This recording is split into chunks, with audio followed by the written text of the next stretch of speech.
Hello and welcome to LinkedIn Live. My name is Sharon Delaney McCloud. We're so glad you're joining us this morning. And with me is my very special guest, Tammy Laurence, who is an incredible nonprofit leader with years and years of experience and great insights. And today we're talking about building resilience for nonprofit leaders. Tammy, welcome. It's so great to have you here with me today. It's so great to be here. I'm so humbled to be interviewed by you, I have to tell you. Oh, goodness gracious. First of all, I'd love for you to share a little bit of your background. You have spent your career in nonprofit leadership, and let's break some of that down and tell us a little bit of your background, Tammy. Absolutely. Well, so I was married to someone in the military and we traveled all over the world. And so I've had so many amazing opportunities to work with nonprofits all over the world. And for example, when we were in Hawaii, I worked with Hawaii Lawyers Care, and we matched attorneys who were willing to donate their time to indigent populations with their legal needs because they couldn't afford attorneys. I also volunteered with the River of Life mission. It was a homeless nonprofit that served predominantly homeless women. And we did legal clinics, help them with build entrepreneurial programs. One of the great programs that came out of that was they developed these amazing truffles and sold them became almost a social enterprise. It was really exciting. So did that in Hawaii. When we were in Europe, I worked with the National Military Family Association to work on getting legislation passed for WIC overseas for military children, because at the time, if military members served outside the continental United States, they didn't qualify for WIC and their children could not receive these services. That has changed thanks to the great work that the National Military Family Association and others did. And I was so honored to be a part of that. When we were in upstate New York, I was the executive director for the Court Appointed Special Advocates program for Jefferson and Lewis counties. And is that similar to guardian ad litem? It's exactly the same thing. And Okay. I served as a guardian ad litem here in North Carolina for years. Before we go further, in case people aren't familiar with what guardian ad litem is, can you give just a little bit of a background? Because it's an incredible program. It's such a great program. So whenever a child enters into foster care, guardian ad litems become their voice in court, to the judge, at meetings. They have their own voice. That is not the parent's voice, not the system's voice, it's the child's voice. And so that's what the program does. It represents and speaks for those children in court. So you actually have advocated and been the voice for children who are in foster care. Yes, absolutely. Wow. It's a privilege to do that. It's a wonderful privilege. And then in North Carolina, I worked as the executive director for the Child Advocacy Center here in Fayetteville, and also Habitat for Humanity. And as a consultant, I've worked with Partnership for Children, the Center for Economic Empowerment and Development. I've served on, and others. I know I'm forgetting some. It's been 30 years in this industry. And I've also served on a lot of boards and worked with the Department of Defense on their strategic plans and initiatives for their schools, stateside and overseas, to come up with a strategy for their school system. So it's been a wonderful, wonderful journey. I think I've seen it all. Maybe not. Every time I say that, something happens, like a pandemic. Right. Yes. You know? I mean, in our lifetime, this is certainly the line in the sand that has defined everyone. And for populations who already lived on the margins, the pandemic has affected them so much more so negatively than others. And so the needs are even greater now than they were before. Is that right, Tammy? It's absolutely true. And what we're seeing with nonprofit leaders is battle fatigue. They're worn out. Their resources, there's a lot of resources, but they're trying to scramble to figure out how to use them within the time frames that they have to get it done and who they need to partner with. It's a very challenging time for leaders and for their teams.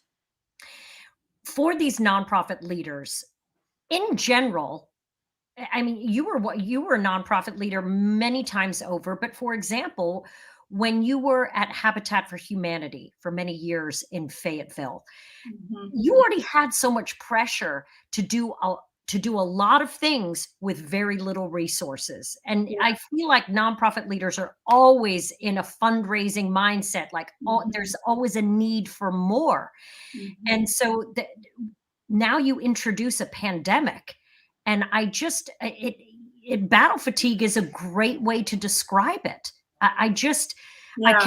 I can and I think about healthcare workers. I would put them in a similar vein where it's just nonstop marathon of exhaustion. It is.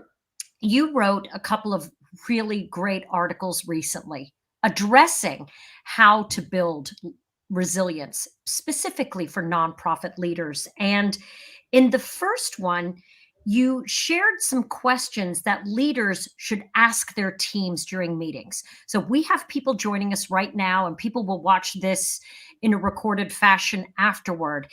If you are either serving on a board, so you're a leader in a nonprofit as a volunteer capacity, or if you're an executive director or working on the staff of a nonprofit and you are leading these teams, share some of those questions that a leader should be asking of their teams.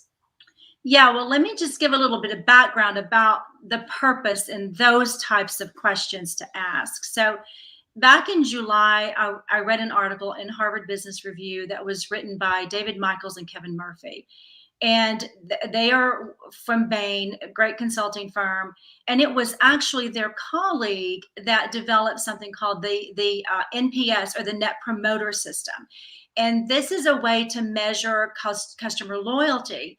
Well, Murphy and Michaels wanted to do something analogous for measuring capacity for nonprofits, or not nonprofits, but for organizations to be able to experience change in a productive way. And so through their research, they came up with these 9 common traits or abilities that I talked about in the article that help companies excel at change. And so, just real quickly, those were purpose, your direction, your connection and capacity, your choreography, scaling, your development, your action, and your flexibility. And so, the questions that I raised were aimed at helping these leaders to understand what are our strengths, what are our weaknesses in each of these categories, so that they could determine where they line up with their capacity, and how, and more importantly, create kind of a blueprint or a map for increasing it over time. So these questions that I came up with, and I'm pulling them now to just take a look at them. I'm just going to hit on a couple. Like the first one that talks about what organizational changes need to occur so the team is equipped to create innovation in unpredictable environments. Well, you don't want to sit down with your team and just, ask that question. You want to use your lingo, you want to use your language. But when you're having your weekly staff meetings, definitely find ways to kind of pull that out, find out how they're thinking, so that you can start assessing what are some things that I'm hearing my team say that we need. And another one I think is an important one, is how do you as a leader inspire momentum and a can-do attitude, and would your team agree? Because a lot of times we as leaders, we're all guilty of it. We think we're doing one thing to build momentum, and the team is thinking something else. So, you know kind of have those conversations. They can be difficult, but they're really necessary in understanding how you're going to um, find out the areas that need to build um, within your team, or within yourself, or within your organization, to handle those unprecedented, unpredictable environments. There was an example that was very challenging that you faced when you were with Habitat for Humanity when Hurricane Matthew came through. Talk a little bit about how that challenged your organization and the kind of mindset you had to use to push through and get your team to still move forward, knowing the huge challenges and obstacles that lay ahead of you. That was a really heavy lift. It was an enormous. So what happened was in October of 2016, Hurricane Matthew dropped 15 inches of water here in Fayetteville, and 100 of our Habitat homes were flooded. They were destroyed from the inside. We had to make the determination. You know, these are families that have lived in these homes for 28 years. They were 2 years from being paid off. Families that had worked so Real quick, yeah. let me before you, I think it's interesting that many people don't realize that families who get Habitat homes pay for Habitat homes, don't they? Yes, they do. So, Yes. so when you say they were So just they have a mortgage. They chipping have a away, they have mortgage. a mortgage. Yeah. Yes. They're first-time home buyers and they have a mortgage and they have to pay for their homes. And these were 28 years paid Mm, for.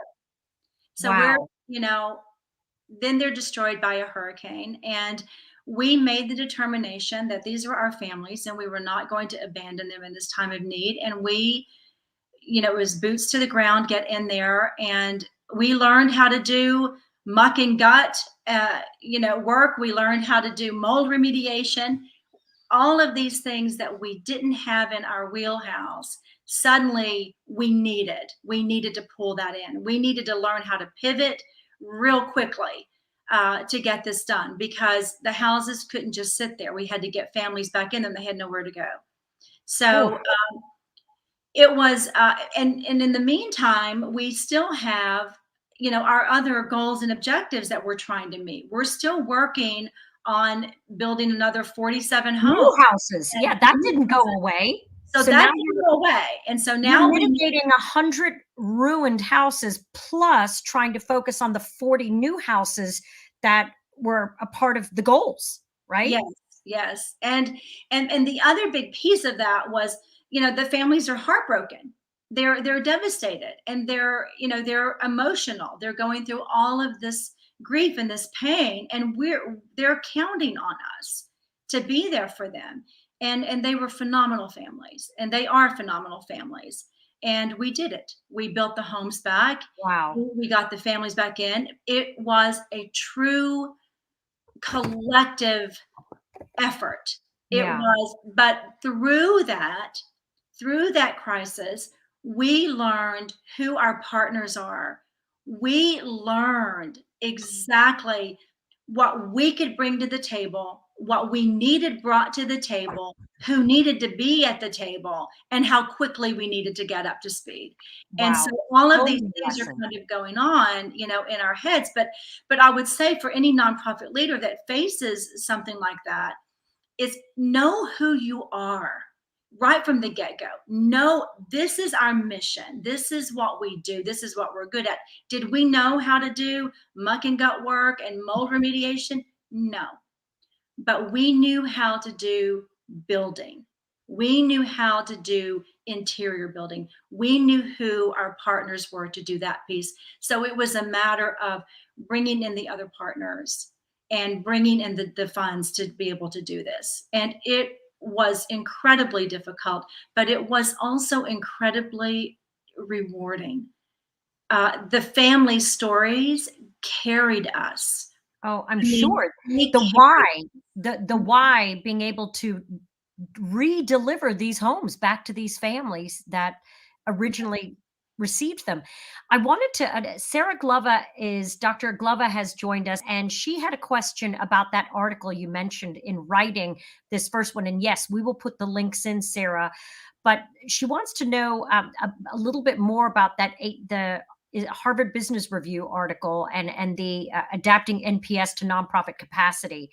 Mhm. That's pretty specific, and I love that they did that kind of research for nonprofits as Well, opposed they to. didn't do it for nonprofits. It was for organizations. Oh, but I you, I kind of catered it, the questions for nonprofits because let's face it, we all learn from each other, and we are an organization. And these are things that are very relevant to us to ask for ourselves in the midst of or beforehand of a crisis. Gotcha. All right. Well, we will, I'll tell you, Sarah, that make sure to follow Tammy on LinkedIn, because when you go to her profile, you will see these part 1 and part 2 articles. And within those articles, Tammy does have the citations and links to where she got those. So the HBR article is linked within that article. Yes, and it's the July edition. So I'll make a note to myself to go in and put the link to it so that Sarah can get that. Yes, and we'll drop it into the chat here in just a few minutes.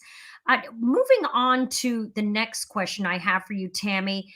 You wrote a part 2 of this, and you shared the lessons you learned when you were leading Habitat for Humanity after Hurricane Matthew, and you were able to redeliver those homes to those families.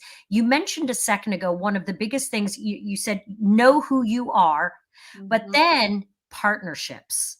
Yes. That is, I think collaboration and partnerships is the only thing that can sustain nonprofits for the long haul. Would you agree? And even more so today. So when I look at the challenges that we as nonprofit leaders are facing, they're great. I mean, there's no doubt about it. They're great. But I've got to really say something here that I think is real important to all of us to remember. Never in my 30 years in this business have I seen interest at the national, federal level like I'm seeing today. Real dedication to getting people housed, education, healthcare, and there's resources to back that up. There's a plethora of resources that are out there for nonprofits to work with their local governments, to work with their state, to work with foundations. This is a prime time to build those collective impact projects to really get this right. And I know that we're battle fatigued, and I know that there's a lot of pressure on us. The other thing that we have that is fairly new over the last several years, everything that we do is broad public. Everything. You know, we are admired, or we are criticized, or we are this, or why didn't you that, second guess, all of that. We have all of that in the midst of trying to, steer our teams, but we have resources. We have incredible resources to draw upon. And that's something I learned recently. You and I had a conversation about this last week. I was working with Public Executive Leadership Academy at UNC School of Government. It's a program, a year-long program where you have leaders from municipalities across the state coming together to learn best practices to run their towns. A lot of these were town managers, council members working within their local municipalities, and they are getting money filtered down from the federal government. And a number of these leaders were telling us that they are distributing it to the nonprofits in their communities. And well, that really nonprofits are the boots on the ground. I mean, yes, they know, they've been doing it for a really long time. And let's face it, nonprofits typically do not have the bureaucracy that local governments have. I've had local government partners for years, and I, as a nonprofit leader, would at times get frustrated saying, oh, what's taking them so long? Well, there's a process that has to occur, which should occur. These are our public leaders, these are our public servants, and they have to go through the proper processes and policies. We as nonprofits, we still have to do similar things, but we can pretty much get the money right where it needs to go, right directly to the sources. So the other thing that I think is a bright spot too is I am finally seeing that there's discussion and movement addressing the social and racial disparities that we as nonprofits have been battling for years. We have been and we continue to be in the business of addressing inequities through our service to marginalized, impoverished populations who have not had opportunities for wealth creation or equity. We've known this for years. Yes. And finally, this has become in our fabric. We want to see true policy changes that really are going to help us to raise these individuals to where they should have been many, many years ago.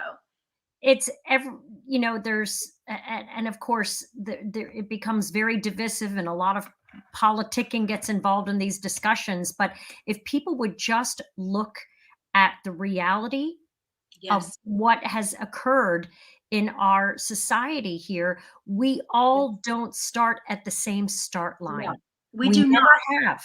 No. And for many different marginalized populations, they have always started so much further behind. Yes. And so in order to be able to catch up and create that generational wealth, being able to own a home, all of those things that was not available in the past. Right. And I think that there are so many learnings that are happening really in this last 18 months to 2 years, that our country really needs to rewrite our history books so that everyone understands the reality of this country that we're a part of. And Yes. I'm glad that you are feeling very hopeful that people are recognizing this. Also, that the federal government is, like you just mentioned, for the first time in your 30 years, seeing action and investment into local communities to help address these what seem like never-ending issues of poverty and homelessness and food insecurity. Mm-hmm. I truly do believe that if there's ever been a time that we can really make a dent in it, it's now. Even in the midst of the crisis, even with all of the struggles, these resources are impactful. But we have to be able to have the capacity. What's sad to me is we have so many nonprofits that are great at their mission, but they don't have the capacity to take on these funds because there's so many different things that they have to do to get to the level of disbursement. And so this is where it's a great time to know who your industry partners are and who can you partner with to say, look, I can do this piece, you can do that piece, and together we can channel the funds in and we can get this done. We can do this lift together. But I really do think, and I can't stress this enough, is we have to be incredibly strategic. We have to really think about how we're going to do this, put the action together and move, because the funds aren't going to be there forever. True. That and that's, inaction is that Inaction. analysis of Inaction. what is it, paralysis of analysis. I mean, Yes. you gotta move. You mentioned a couple of other things. Resilience is learned and earned. Yeah. Wow. That is that is really impactful, just to chew on that for a moment. And I think some of the other lessons, people, I read an article today by Robert Glazier, who I have shared with you. He does the Friday morning forward, or the Friday forward. I love him. Today's article talked about snowplow parenting, and snowplow leadership. I haven't read it yet, so tell me. Right. So this is what's really interesting, and I think about it. And as an adjunct professor at NC State right now, I'm seeing some of this. You hear it from other teachers and professors, even at the collegiate level, that kids are unable to advocate for themselves, and they have their parents calling their college professors asking about why they got a certain grade. Oh my goodness. And it stems from parents wanting to do the right thing by clearing the path of all obstacles for their children. And the intention is right, with the warmth and the care and love for their child, but it's in fact done the opposite in a Yes. disservice because the child never learns how to tackle adversity for him or herself. Yes. He then equates this to leaders. Mhm. If you don't teach your teams how Yes. to tackle adversity and model what that looks like so they can learn for themselves, if you're constantly clearing the path for your Mhm. team, how are Mhm. they going to learn? And that's where the resilience is born out of. Yes, absolutely. And the other piece of that resilience is, we're not born resilient. We're just not. We have to, learn how to walk. How many times do we fall when we, pull ourselves up? Well, the same thing is for nonprofit leaders and teams. Look, we're going to fail sometimes. We just are. But you have to keep at it. You have to keep building that muscle. And resiliency is truly a muscle that you build and you get stronger. Look, I believe that the only way that you get to courage is through fear. You just got to go right through it. You can't go around it. You've Yeah. got to go through it, battle some stuff, and then you start getting some courage, and it's the same thing with resiliency. You're going to fail. It's just going to happen. That's okay. It's what you do with that failure. Did I do things wrong at Habitat? Sure, I did. I would love to say everything is perfectly done perfectly, but I look back and I think, oh, I wonder why I did it this way. I wonder why I didn't do it that way. I'm looking back now on lessons learned. But at the time, you do make missteps, but hopefully you learn from that and say, well, you know what? I'm so thankful it still worked out. But I would do it this way this time because it would have saved me a heck of a lot more time, Sure. and I would have had this person. So doing those, debriefing after the fact, Yes. even if it's, I mean, it's now 5 years later since Hurricane Matthew, you can Yes, still debrief and look back and figure out the lessons. And absolutely. with more seasoning and maturity and experience, we can find even more of those things. I would encourage everyone, I'm going to drop the links into the chat here in just a moment, for you all to read part one and part two of Tammy's articles on building resiliency for nonprofit leaders and their teams, because there are so many great nuggets in there. I think I'm going to print out number two because I just love those. Flexibility is key, routines critical, stay connected with your sources of support. How you show up is contagious. Yes. Oh my gosh. And even online, it even can come through online. Shaking off what's unimportant. Yeah. Woo, that's a big one. We can't just chew and hold grudges and think about the bad. You have to shake it off. Allow time for self-care and team care. Tell you what, these tips right here is it's gold. Thank you for sharing that insight, those lessons, those hard won and hard earned lessons that you learned, Tammy, along the way. And I appreciate you so much joining us today for this great discussion. I feel empowered and enlightened by some of these things that you've shared with me. And any last words before we close it out? I would just echo what Emmanuel said in his quote, never waste a good crisis. Learn. There's learnings in all of it, right? Yes, absolutely. Thank you for having me. It's been such a joy to be able to talk about things that I love. So, Well, thanks again. And we'll also drop Tammy's contact info in the chat here momentarily. Again, Tammy Laurence, MPA, nonprofit rock star. Thank you and have a great Friday. thank you, Sharon. Bye. Bye.